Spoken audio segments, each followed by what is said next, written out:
So actually, I would like to start with a question. That is, what do you want to be when you grow up? Now, you've been asked this question almost all your life. And most of the times, this question can feel quite intimidating more than exciting. And here's why this pressure is really unfair.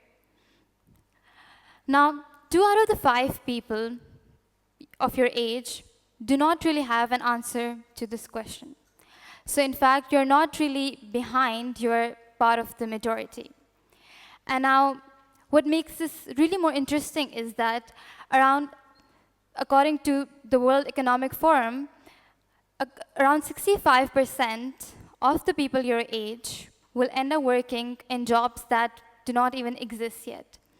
So in fact, we're asking young people to plan for a future that doesn't even exist yet, which makes it not a personal failing, more of a structural problem, and we have been really solving it the wrong way by handling people better maps when what they actually need is a compass. So think of it in this way. You are actually driving through a really unfamiliar city. You have your GPS map application, and everything is going fine. You're on the road. And all of a sudden, there's a massive storm that comes through. Now, there's a driver who actually blindly is following the map, will instantly get stranded. And on the other hand, there's going to be the driver who actually knows the surroundings, reads the signs, knows the terrain, and knows his true north, will continue driving. So the goal here is not to actually find a pre-drawn perfect path. The goal is actually have your inner compass that really guides you when the map disappears. And that's one idea I would like to leave with you today. Now, I would like to also anchor a few things in reality. Study after study on long-term career satisfaction and growth have all pointed out to the same thing, that people who are actually very satisfied and content with their roles are not the ones who are working in the most prestigious roles or the highest paying ones. They're often those who actually have worked in jobs which align with their own true values. And then there's also a study by McKinsey on employee well-being, which has reported that the #1 factor of employees leaving their jobs above their workload, above their salary, is the lack of purpose that they start to feel, meaning having a direction that doesn't truly feel their own. And now this becomes really urgent and critical for your generation, because today we're entering in the age of AI. Artificial intelligence is already automating a lot of the tasks that used to be career paths, like data processing, routine automation, and to a certain extent, a lot of decision making as well. So what it means is that research has also shown that around 85 million jobs will be displaced by AI, but 97 million jobs will also be created by AI, which means new roles, new directions, new paths. Now, what it means also is that the generation before you, the paths they took, let's say study X, get job Y, go for path Z, is all being redrawn today in real time right now. So if you're someone who's trying to follow a map that was handed over to you, which might have worked for the generations before you, you are going to get lost really quickly. Now, then the question really comes, how do we actually build our own compass? And here I would like to also bring a bit of my personal story to help you bring that relatability. I also had to learn it the hard way. I grew up in the UAE, had Pakistani roots, and after had my map set up, and after I finished school, also from Pristine, I went back to Pakistan and gave a medical exam because I thought I will become a doctor. But as soon as I was like in that exam hall, I just had this terrifying, quiet realization that this is not for me, you know. This is not really my calling. Maybe I'm just like looking at the paths that I saw for generations before me, paths that work for others, And I thought, this is a successful path, let me just go for it. But it wasn't something that I felt a certain sense of calling or belonging to. So after I came back, I then also went after another dream of mine that was going to the UK to study, and that also did not work out due to some other reasons. And in that year, I saw everyone around me, a lot of my friends, going to their perfect paths, and I just felt really stuck. But that 1 year really taught me something which really no textbook or experience otherwise could tell you, and that was resilience. So that was one factor that really contributed to helping me build my compass. And then the second one, that was taking action beyond academics. So when I went to university, I did not just study, I became the council president, I took part in events, leading the student body, and also resolving conflict and disagreements that, again, no textbook could actually teach you. And what research also shows is that a lot of the employers are actually looking for all of these soft skills that you develop through the extracurriculars, talking about communication, teamwork, critical thinking, and leadership. Because all of these also add to the real-life experiences that you're going to have when you start working.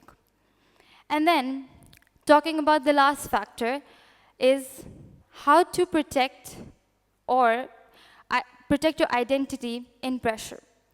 Now, I'm sure most of you have actually grown up in Dubai, and here in a city which is so diverse and open to so many opinions and perspectives, we often also feel like we are under pressure to follow a certain idea or to go after something that might not fully align with what you believe in. But one thing I've learned is that trying to be everyone ends up making you no one.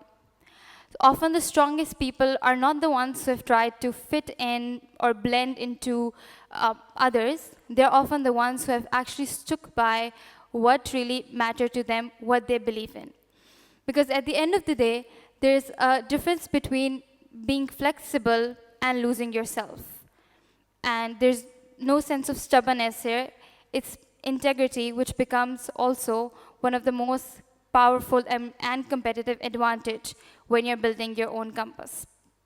Now, today I work in artificial intelligence, and from the inside, what thing that really strikes me the most is like how sometimes AI can actually make some of the smartest people in the room feel so directionless as well. And when we're actually like building all these extraordinary capabilities and different AI models, one thing that the scientists, oftentimes it makes them like just wake up at night, is also not like, can we build this technology? It's more like, should we build it? What will it be used for? Who will use it? And oftentimes, when we speak about building all of these technologies and models, is also knowing that people who will actually become the most valuable in the future are not going to be those who can type the fastest prompt in an AI model. They will be the ones who actually can guide the model, teach the model. So if you're someone who knows what you stand by, what you believe in, you can also make sure that the technology being built is in the direction that you want it to be. So, having said that, there are 3 things I would like you to start following from today, not someday, and that will actually help you build your own compass as well. First thing is, get out of your comfort zone. Go run for the student council, take lead in a project, take activity, or take part in a club. Because all academics will teach you how to answer these questions, but the extracurriculars that you do in your school, in your university, will actually teach you how to deal with uncertainty. And during this process, you will end up discovering what really lightens you up and what drains you. And that will mark the first coordinate on your compass. Second, you need to actually start protecting your values. So every time you will notice that there's a group and everyone is trying to pressurize into following something that doesn't align with you, you will feel this discomfort. And that discomfort is your inner compass calling. So go out, and if you do not believe in something, stand by it, stick by it. There will be rooms who will push you back, who will say, in order to go along, you need to get along, but that's where you draw the line. And again, the people who are trying to constantly blend in will end up becoming invisible, while the others who actually stay firm by what they truly believe in become the leaders the room actually starts listening to. And the last thing is also that discover yourself before the others label you. There will be social media trends who will box you. Your employer might just label you with your degree. And if you truly do not know who you are, you will end up following someone else's script. But if you do recognize, you do know what you want, what are your ambitions, you will actually end up winning over all of these labels that the trends or the employers tell you to. So in the end, for myself, like, my UK plan did not work out. I did not end up becoming a doctor. And from the outset, all of these might seem like wrong turns, but each of these turns was actually adding to the compass I did not know I was building. And you right here are also building your compass right now. So if you look inward, your compass is already there. And the world really doesn't need people who can follow certain maps. The world actually needs people right now who are brave enough to follow their own inner compass, even when that's the only thing pointing in that direction. So go find out who you are. Thank you.